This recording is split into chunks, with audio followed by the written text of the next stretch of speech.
You're listening to Unlocked, Your Career by Design with Samantha Florence, Fortune 100 executive, billion-dollar business leader, and founder of Powerhouse Code.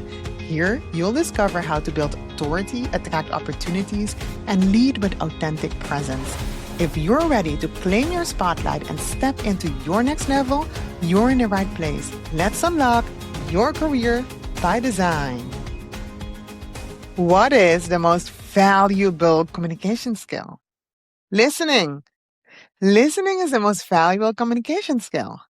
Now, you might be thinking, well, is listening actually a communication skill? Because it doesn't involve talking. Many people think that communication means talking, talk, talk, talk, talk, talk.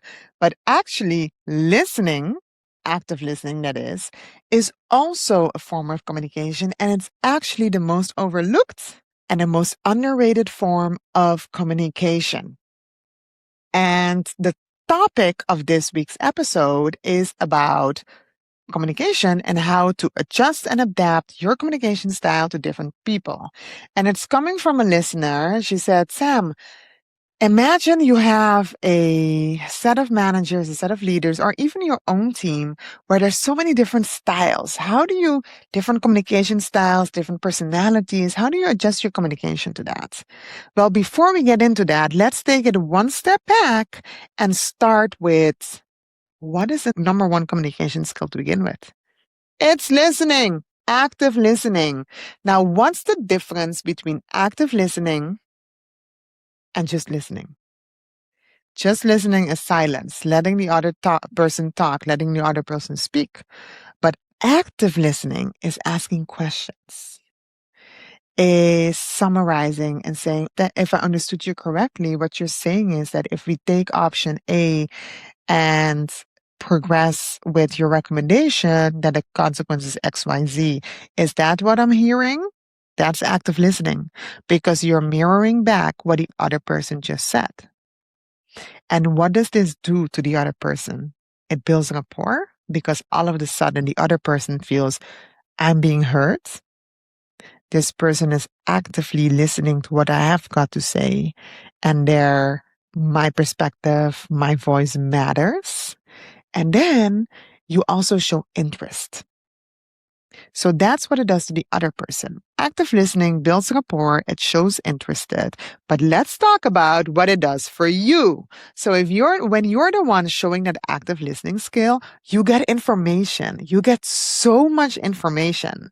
And where most people think that communication involves talking, talk, present, be the loudest in the room.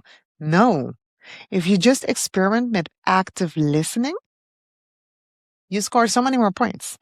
And so, like I said before, you build rapport. The person that you're speaking to all of a sudden think, wow, this person is really interested in me. This person is really getting what I'm saying. Just by summarizing and mirroring back to them. And also, it automatically builds a bond. Have you ever been in a conversation that you left thinking, oh my goodness, this is the best conversation I ever had? I usually have it with therapists, coaches. You know, when you go into a session, a 1 hour session, and you spend 55 minutes talking about yourself and you leave with so much clarity, you leave with so much motivation, and you're just energized, whereas you spend 55 minutes talking. Whereas the other person, whether that's a therapist, whether that's a coach, whether that's a good listener, all they did was ask question and summarize back what you said. It's amazing. So imagine you being able to do that for somebody else. You being able to ask the questions. Active listening.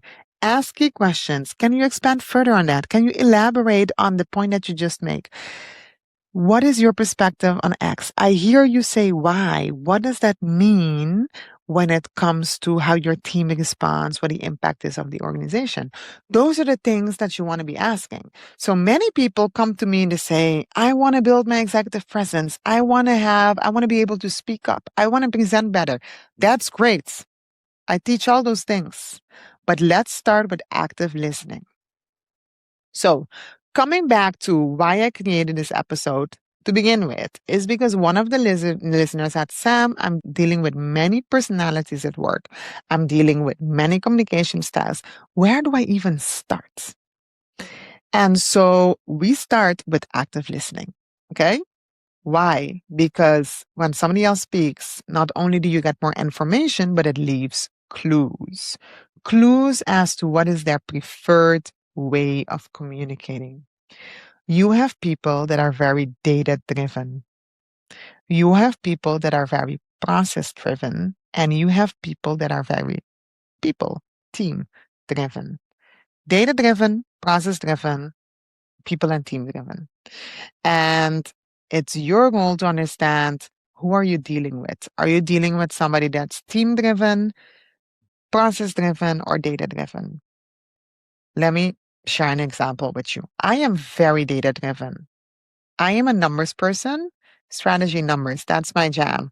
So if you come to me and say, Sam, we need to increase the marketing budget because our analysis shows that for every 10 euros or $10 that we invest in marketing, we make $100 back. Yes, please. I am a data person, right? So if you come to me with numbers, with analysis, let's go. Where can I sign up the budget? 10x the marketing spend to get more revenue. That's my jam. If I'm a process person and you come to me with that, I'm like, okay, great. I don't care. Because we have a process, and that process is there needs to be 3 sign-offs in order to sign off the marketing budget, and it only happens once a quarter, and we're now already in month 2, and if you wanted that to be signed off, you should have done it 2 months ago. Wait, what? I just told you that if every 10 euros you invest, $10 you invest, you get 100 back. That's a 10x growth. Why are we talking about process? That's the thing, because you're talking to a process-oriented person. And when you focus on listening first, you can adapt your communication in order to reach that person's way of communicating. So if I were now, instead of being a data person, all of a sudden I'm a process person, and you come to me and say, Sam, I know that we sign off marketing budgets once a quarter, and I know it's already month 2 that I'm late. However, I would love to partner with you and see what we can do when it comes to processes to respect the processes that we have in place without breaking anything, without stepping outside of the protocol and the procedure. However, to make sure that we still can reach our goals of this year and our strategic alignments. And then once you and I have worked out a process that works, then I would be also very interested to look at a long-term solution and process. No mention on numbers because you're talking to a process-oriented person who doesn't care about numbers, but you zoom in on the process. Very different. But then if you start a conversation with talking, $10 spent, $100 returns, 10x, let's go. This process person is like, I don't care if it's a $10 investment and 1,000. They wouldn't even say that to you because they're not a data person. They're a process person. Okay. Third type of person, the team/people oriented person. Yeah, no, we can do that. So when you come with a 10x, $10 investment for $100 growth, yeah, no, we can do that. The team is already stretched. They're at capacity. I will not put my team under so much stress. And it's great that it's not all about the numbers. It's not all about the revenues. We need to make sure that our team is healthy. We need to commit to so when you're talking to HR people, this is what you might get. Okay. And obviously, I'm exaggerating a bit, but the point I'm trying to make is know your audience. And when you listen, it's not about function because you can have a data driven person in HR that is on the same train with you. When you invest $10, you get $100 more. Okay, let's go. Show me the money. But when you're talking to somebody who is team or people oriented, they're more concerned about how are we going to do that? We don't have the capacity. It's great that it makes money, but our team is already stretched as is, yada, yada, yada. Okay. So then your approach could be something like, I know our team is already at capacity and they're stretched. And I would love to talk to you about how we can look at ways to optimize resources, to shuffle around, or to look at a priority list so we can create capacity in order to support support more marketing resources. Because when we do that, we give the team an opportunity to learn something new, to expand their skill set, while also working on achieving our goals and objectives. So then the actual reason is not number one, it's number two. Number one reason is we want to take care of our team. We want to create capacity and give them opportunity to go and learn. The secondary benefit then becomes, and by doing so, we not only help our team, we also help the business. See where I'm getting at? So, number one, data driven. All you need to do is show that person the numbers. Let's go. We're good. Number two, process person. Doesn't care about the numbers. You're breaking protocol. You should have asked for a sign off 2 months ago. Why are you doing this now? No, no, no. It doesn't fit in our SOP, standard operating procedure. So there you start with process. You don't start with numbers. Number three, team or people oriented. Don't start with numbers because you will get a no. Start with a team capacity. I know that the team is stretched. I know that the team is at capacity. However, I want to partner with you to look at how we can create capacity because I see this as an excellent opportunity for our more junior team to elevate their skill set, to build their capabilities, etc., etc. See what I'm doing? That's what active listening does. And when you're working with people for a long time, you know whether they're a data-driven person, a process-driven person, or a people and team-oriented person. But when you're not working with somebody on the regular, then you need to, well, you always need to practice active listening, but to understand whether they're data-driven, process-driven, or team and people-driven, you need to ask those questions. So that's one example. Then, so from one of our listeners, the second question was, okay, but now I have different people I need to manage. Great. Then focus on consensus building, right? Different perspective. Then all of a sudden, if you're one-on-one, you're a business partner. You need to put your business partner hat on. How am I helping you? What problem are we solving together? How can I partner with you to help you achieve your goals? By knowing if somebody is data-driven, process-driven, or team and people-driven. That's number one. Number two, if you're in a small group with different audiences, then it's about consensus. Then you're all of a sudden, you're the facilitator, the broker. It's like, okay, I hear that John is saying that if we invest $10 in marketing, that needs to come from a different budget because we don't have unlimited budget. On the other hand, I hear Sally say that the team is already stretched. So what you're doing, you're still active listening. You're repeating back what you heard. You're validating the thought leadership, the perspectives in that room. John feels heard. Sally feels heard. Again, you're not giving your assessment or your opinion yet. You're just listening, repeating back. John, is what I heard you say is that for every additional $10 that we want to invest, that takes away budget from somewhere else. And Sally, you're raising the point that there is a limited capacity in a team right now. So what I'm hearing is that you don't even want to consider spending additional $10 because the team just can handle it. Is that a fair summary of what I just heard you said? Active listening, summarizing, repeating back, asking the questions. And Sally, if we were to ask the team right now whether they would be interested in an opportunity to expand their skill set and grow, is that something that you think they would be excited about? Again, no perspective, no opinion yet. Sally says, well, yes, of course, they always want to grow, but as their VP, I cannot afford to give them more, to stretch them, because otherwise I'm going to have to deal with sick leaves, burnout, all the things. So then it becomes, oh, now Sally is all of a sudden, she's worried about sick leave and burnouts. She just said that she was worried about capacity, but she's really worried about sick leave and burnout.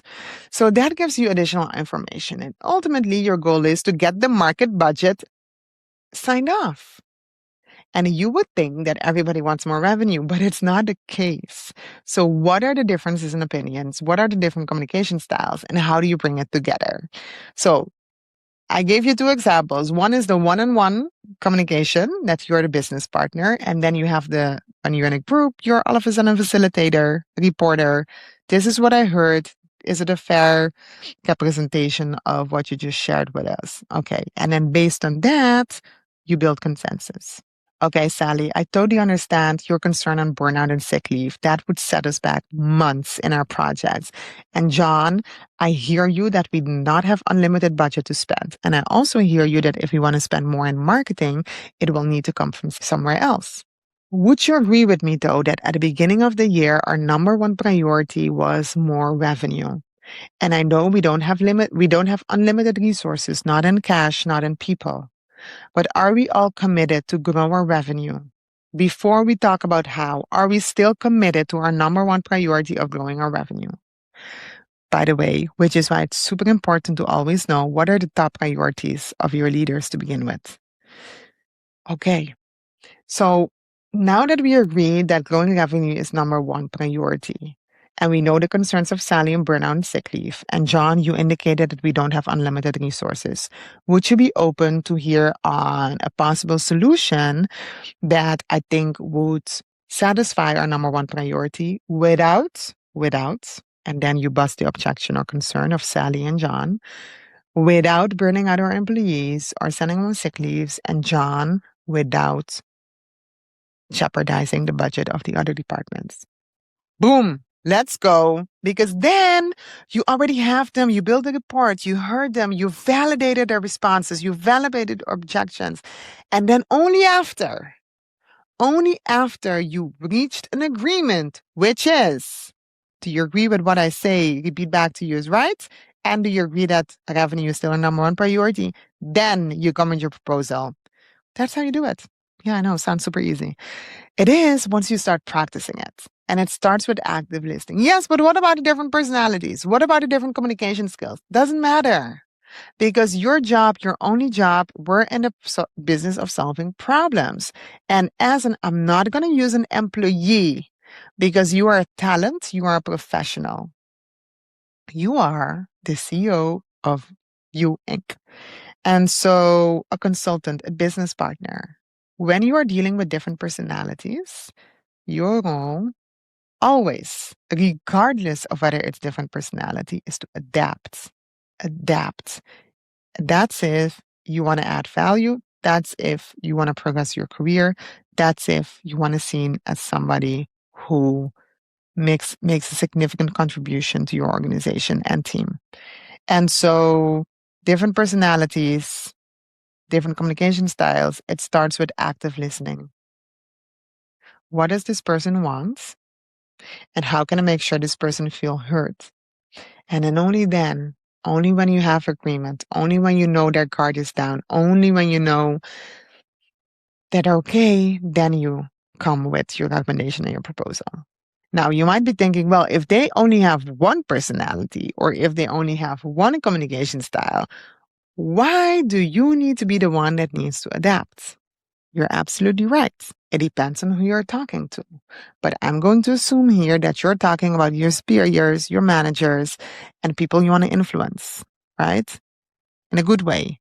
People you want to influence so you can bring your team forward, you can bring your organization forward, and you can bring yourself forward. In order to do that, you need to build rapport. You need to make people feel seen and heard so they trust you. And when they trust you, you can then make a greater impact. So that's all we're doing. So challenge of the week. I always give a challenge of the week. Active listening, not silence only. Active listening. What are they saying? Ask open-ended questions and then give them the summary, mirror their thoughts back to them. That's it. Easy peasy. Let's go. You have been listening to Unlocked, Your Career by Design with Samantha Flores. If today's episode sparked something, here's your next step. Follow the show and leave a 5-star review. That's how we reach more ambitious women ready to break barriers. And if you know a colleague or friend who needs this, Share it with them because lifting one woman lifts us all. Until next week, keep owning your spotlights.